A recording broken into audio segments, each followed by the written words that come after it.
The blue lights flickered across the command center as Admiral Sung-ho pressed his fingers against the cool metal console. His eyes were red from countless sleepless nights, watching world after world disappear from their star maps. Each vanishing dot represented billions of lives, entire civilizations erased in mere hours. How many this time? He asked, though he dreaded the answer. Captain Mina's hands shook as she read the sensor data. Koltar Prime is gone. 2 billion people, just gone. Her voice cracked. The machines consumed everything, cities, forests, even the oceans. Nothing remains but a hollow shell. The Tauri had always prided themselves on being peacemakers. For over 3,000 years, they'd settled disputes between species, shared technology freely, and helped younger civilizations reach the stars. Their greatest weapons were words, not swords. But words meant nothing to the Shadow Fleet. Engineer Du-ho paced nervously near the communication array. Sir, we've sent distress signals to every known civilization. The Altarians, the Centauri, Union, even the Vegan Confederacy. And? Sung-ho asked, though he already knew. Nothing. Dead silence from all of them. Lieutenant So Young burst through the doors, her uniform stained with hydraulic fluid. Admiral, the refugee ships from Koltar are arriving. They're in terrible condition. Through the viewport, Sung-ho watched the battered vessels limping into their space dock. Hull plates missing, engines barely functioning, packed with terrified survivors. Some ships were so damaged they had to be towed in by rescue craft. These people trusted us to protect them, whispered Commander Jae-won, his usual composure finally cracking. The Federation promised them safety. Dr. Hye-jin, the station's chief medical officer, rushed past with her team. We need every medical bay operational now. These survivors have radiation poisoning, malnutrition, severe psychological trauma. The refugee accounts painted a horrifying picture. The Shadow Fleet didn't just destroy, they harvested. Every scrap of metal, every drop of water, every organic compound was absorbed into their ever-growing mass. The machines grew stronger. With each world they consumed. Communications Officer Buchan adjusted his headset with trembling hands. Sir, incoming transmission from the Galactic Council. Hope flickered in Sung-ho's chest. Put it through. The holographic image of Counselor Vextar materialized. Tall, graceful, with the purple-tinted skin of the Regelians. His expression was carefully neutral. Admiral Sung-ho. Vexitar's voice carried across space with diplomatic detachment. The Council has reviewed your situation reports. And? Sung-ho leaned forward eagerly. We believe you may be exaggerating the threat. The Shadow Fleet you describe sounds remarkably similar to ancient myths and legends. Surely a civilization as advanced as yours can handle a few rogue automation units. The words hit like a physical blow. Counselor, we've sent you sensor data, survivor testimonies, tactical analyses, which could easily be fabricated. Vexitar interrupted smoothly. The Council has more pressing matters. Trade disputes in the Outer Rim, territorial negotiations. In the Spiral Arms, we cannot allocate resources based on ghost stories. The transmission ended. The command center fell silent except for the hum of failing systems and the distant cries of refugees. Sung-ho's fist struck the console, sending warning lights cascading across the displays. Ghost stories? They think we're lying? The Centauri. Ambassador called it Tauri propaganda, Mina reported quietly. They think we're trying to gain sympathy for some political advantage. Young Officer Jun-ho spoke up hesitantly. Maybe we should reach out to younger civilizations? The ones the Council overlooks? Du-ho scoffed. What could newly spacefaring races do that our advanced allies won't? They barely have fusion drives. Another alarm blared. Tactical Officer Hyun-woo's face went pale. Admiral, long-range sensors. Detect Shadow Fleet movement. They're heading toward Veda system. How long? 3 days, maybe less. Veda was home to 7 billion Tauri civilians and 3 billion refugees from previously destroyed worlds. It was their most heavily populated system outside their homeworld. All available ships, Sung-ho ordered. Civilian transports, cargo haulers, anything that can carry people. Begin immediate evacuation. But everyone knew the numbers. Even if they worked non-stop, they might save 20% of the population. The rest would die screaming. Later, that night, Sung-ho stood alone on the observation deck watching refugee ships come and go like fireflies in the dark. His aide, young Soo-jin, approached cautiously. "Admiral, there's something you should know. We kept broadcasting our distress calls on all frequencies, including primitive radio wavelengths. And we got a response. Not from any major civilization, but..." She hesitated. "From a small planet in Sector 7. They call themselves humans." Sung-ho turned, a spark of curiosity breaking through his despair. "Humans? How primitive." "Very, sir. They've only just developed fusion drives. Barely left their own system. But..." She held out a data pad. "They want to help." For the first time in weeks, Sung-ho almost smiled. Either these humans were ignorant of the danger, or they possessed something the advanced civilizations had lost.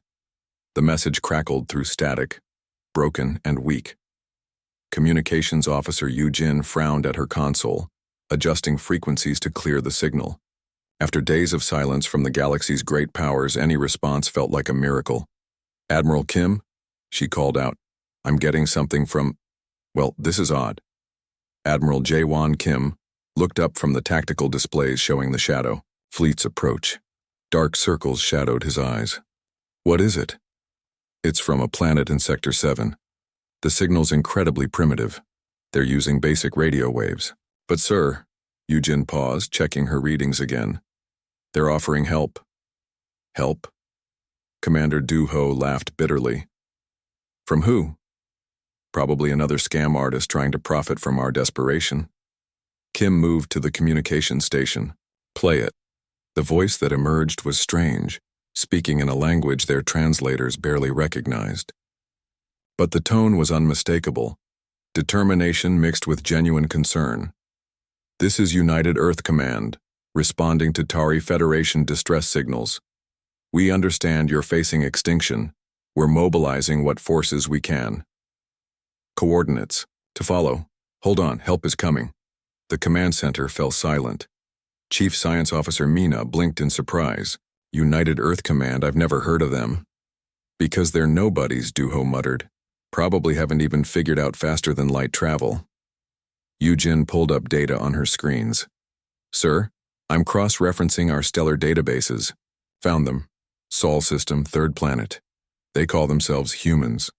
First contact was logged about 50 Earth years ago by a Rigelian survey ship. And the report says primitive bipeds recently discovered nuclear fission, not worth cataloging for another 1,000 years. They were essentially ignored by the Galactic Council." Kim studied the star map. "How long would it take them to reach us at conventional speeds? With basic fusion drives, 6 months minimum, maybe longer. The Shadow Fleet will be here in hours, not months." Do-ho shook his head. "What can they possibly do?" Before anyone could answer, alarms blared again. Lieutenant Sung-ho rushed in, his face grim.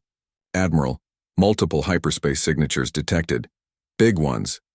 Every screen in the command center lit up as dozens of ships dropped out of hyperspace. But these weren't the sleek vessels of the Shadow Fleet.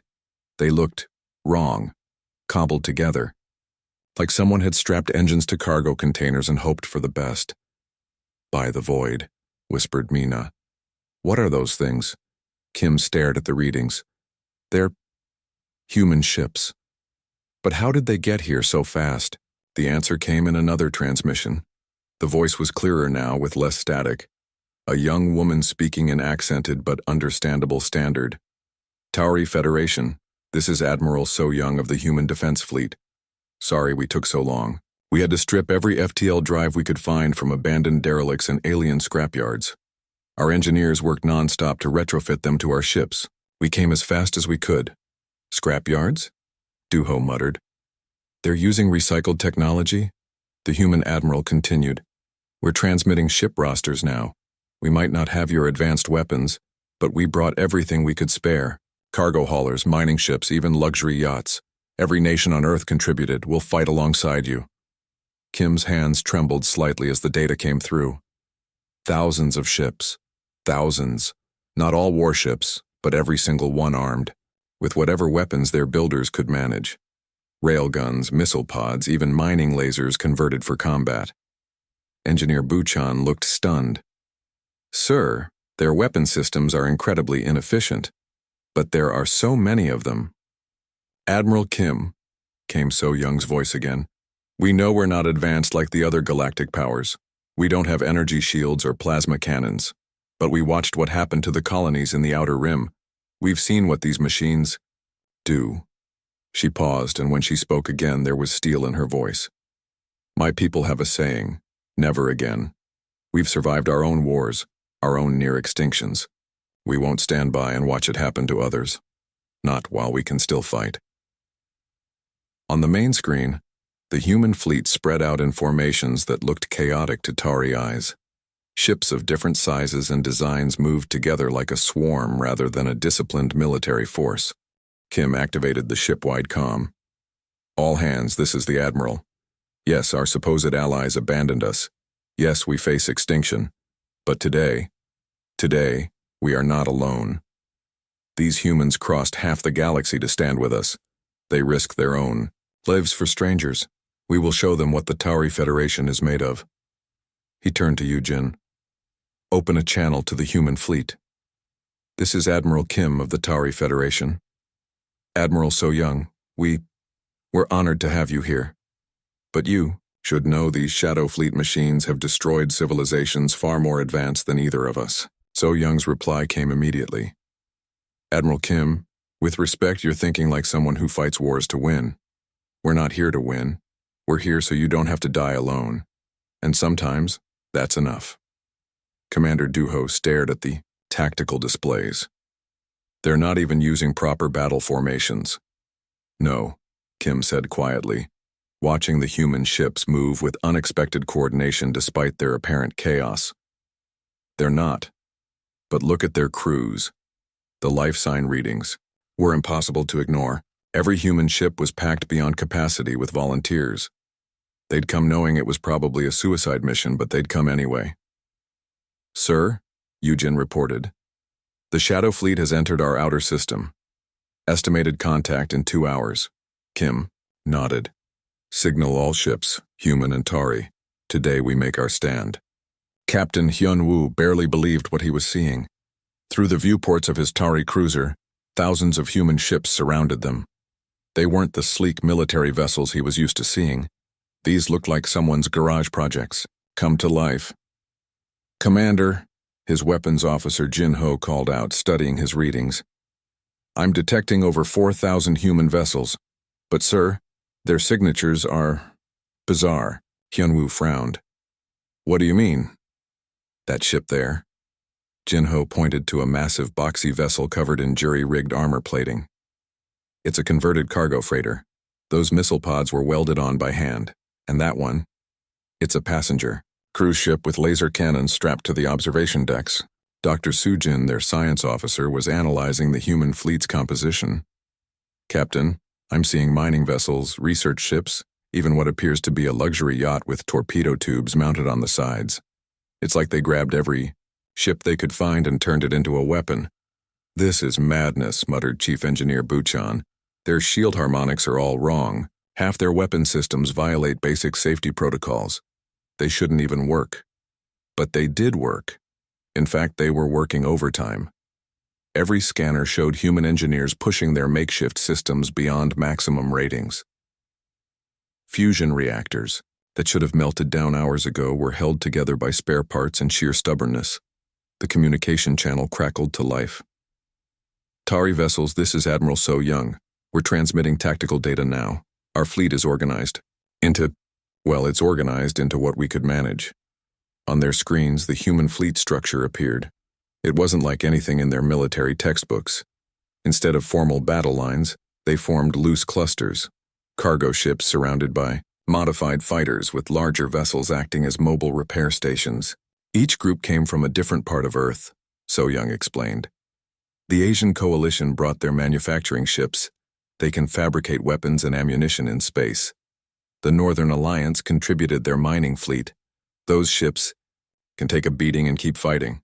The African Union sent their exploration vessels. They're fast and know how to improvise. Every continent, every nation contributed something. Lieutenant Minho stared at his tactical display. Sir, their communication system is chaos. I'm picking up dozens of different languages, different military protocols. Hyun-woo listened to the chatter flooding the channels. Voices speaking in languages he'd never heard, but all saying similar things. Status reports, ammunition counts, tactical suggestions. What struck him was the tone. These weren't professional soldiers following orders. These were people who'd chosen to be here. Captain, came a new voice over the comm, speaking in broken standard. This is Freighter Captain Jun Seo of Busan Pride. We're loaded with mining explosives. Where you want us to put them? Another voice chimed in. Medical ship Compassion here. We've got field hospitals set up in cargo bay. Send your wounded. Then, another. This is Captain Bo Young of the research vessel Discovery. Our lab boys rigged up some kind of jamming device. Might confuse their sensors. Engineer Bu Chan looked incredulous. They're sharing resources across the entire fleet. No bureaucracy, no red tape. They just do what needs doing. Dr. Su Jin was studying biosigns from the human ships. Captain, every single vessel is overcrowded. They've packed in 3 times. The normal crew complement. Some ships have people sleeping in maintenance shafts. Why? Hyun-woo asked. Because everyone wanted to come. So Young's voice answered his question. We had to turn people away. Farmers who wanted to bring their tractors. Teachers who volunteered to maintain our computers. Old veterans who shouldn't be fighting anymore but refused to stay home. The human fleet began moving into position, and their formation became clearer. It wasn't random chaos, it was controlled chaos. The civilians stayed in protected positions while the military vessels formed a screen. Support ships moved constantly, redistributing resources where needed. Look at that, whispered Weapons Officer Jin Ho. A human cargo ship was extending mechanical arms, physically passing ammunition to nearby fighters. They're resupplying in real time during battle formation. Commander Yuna joined them on the bridge. I've been monitoring their internal communications.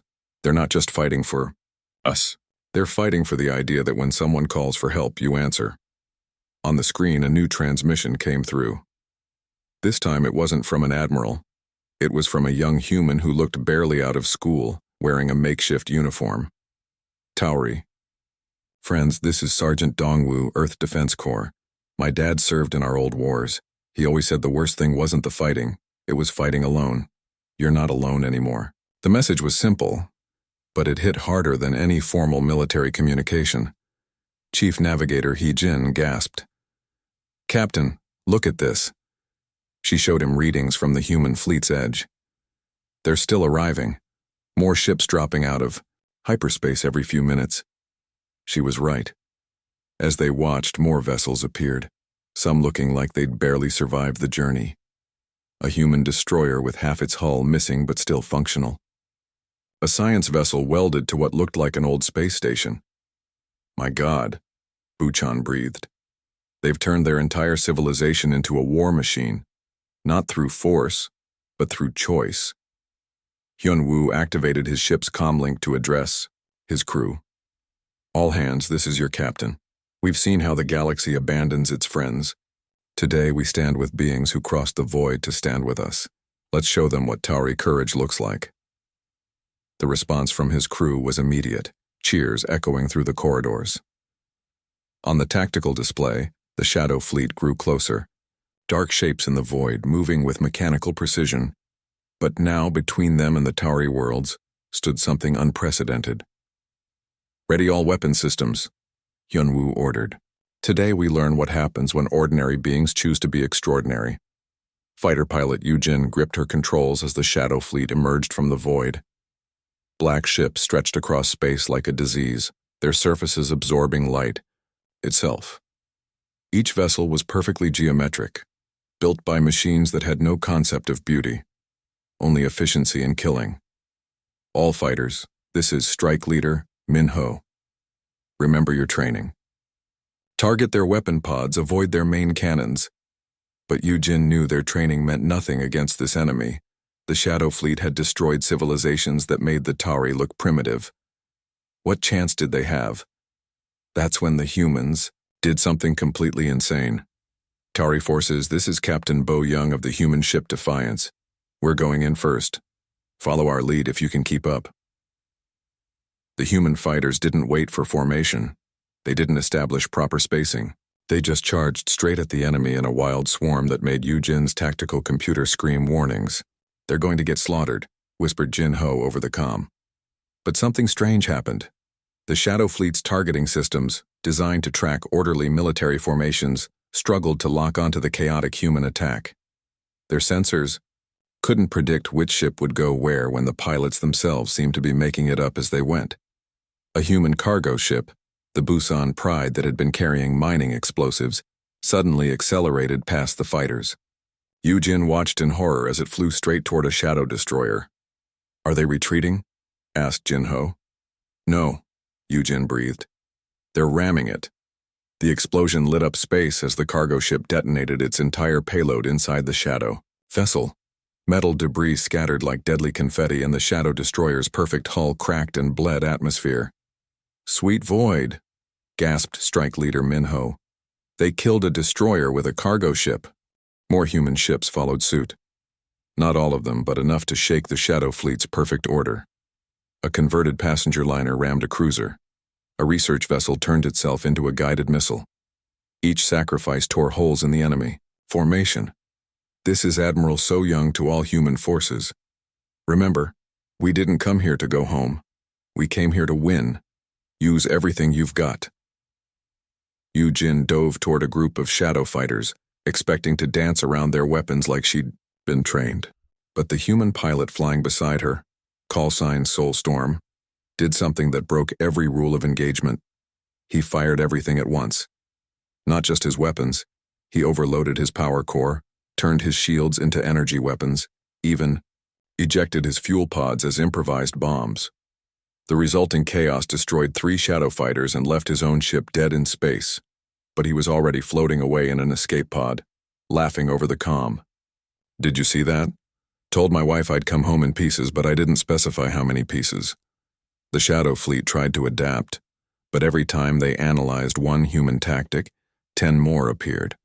A mining ship used its ore extractors as weapons, literally tearing apart a shadow cruiser from the inside. A luxury yacht loaded with volunteers used its engines to push a shadow destroyer into another destroyer. Commander Duho's voice crackled through Yujin's radio. All Tauri forces, adjust tactics. Follow the human example. Ignore the manual. Fight like your lives depend on it, because they did. Yujin watched a shadow battleship turn its main cannon toward the human command ship. The beam would vaporize it in seconds, but 3 human cargo ships threw themselves into the path. They absorbed the shot, their hulls melting like butter. But their sacrifice gave Admiral So Young time to coordinate a counterattack. All human vessels, this is your admiral. Target their command ship. Everything we have. What followed was madness. Hundreds of human ships converged on the Shadow Command vessel like angry bees. They didn't care about survival, about tactics, about anything except destroying that one ship. Yujin joined them, her Tauri fighter dancing between human vessels. A human pilot named Sujin saved her from a shadow interceptor, only to have her own ship crippled seconds later. Don't worry about me, Sujin transmitted as she ejected. Make them pay. The human assault was costing them dearly. For every shadow ship destroyed, 3 human vessels were lost. But they kept coming. Engineering ships rammed themselves into the command vessel's shields. Medical ships carrying wounded volunteers still managed to fire their makeshift weapons. Chief, Engineer Buchan's voice filled the comm. The Shadow Command ship is taking damage. Their shields are dropping. That's when Admiral So Young made the final play. All remaining ships, this is your admiral. Ram Formation Alpha. Give everything you have. Yujin watched in awe as the entire human fleet, what was left of it, formed. A spear of metal and fury. They didn't just attack the command ship, they dove into it like a sword through armor.